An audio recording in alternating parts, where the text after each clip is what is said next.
ઈસબગુલ રોજ લઈ શકાય કે નહીં, અને લઈએ તો એની કાયમી આદત પડી જાય કે નહીં?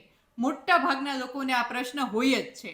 તો આજના વિડીયોમાં હું તમને ડિટેલમાં સમજાવું કે આની પાછળનું સાયન્સ શું છે. તો સૌથી પહેલી વાત તો ઈસબગુલમાં એવું કોઈ જ તત્વ નથી હોતું જેના કારણે એની આદત પડી શકે. એમાં કોઈ કેમિકલ નથી હોતું, કોઈ પણ પ્રકારના આ જે લેક્ઝેટિવ હોય એવા તત્વો નથી હોતા. ઈસબગુલ એ કોઈ દવા નથી, માત્ર કુદરતી સોલ્યુએબલ ફાઈબર છે.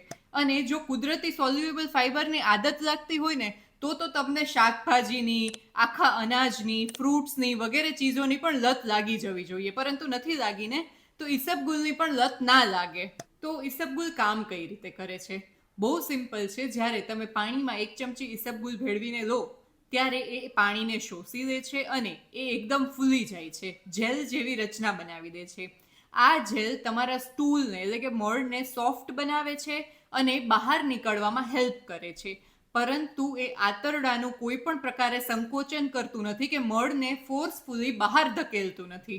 એ માત્ર સ્ટૂલને ઇઝીલી પાસ થઈ જવામાં મદદ કરે છે અને એના જ કારણે આંતરડાઓને એની આદત પડતી નથી કે આંતરડા આળસુ નથી બની જતા. અને છેલ્લે જતા જતા સૌથી મહત્વની વાત, તમે ઈસબગુલ લો પણ એની સાથે પાણી ઓછું પીવો કે દિવસ દરમિયાન પણ ઓછું પાણી પીવો ને તો કબજિયાત ઘટવાને બદલે વધી શકે.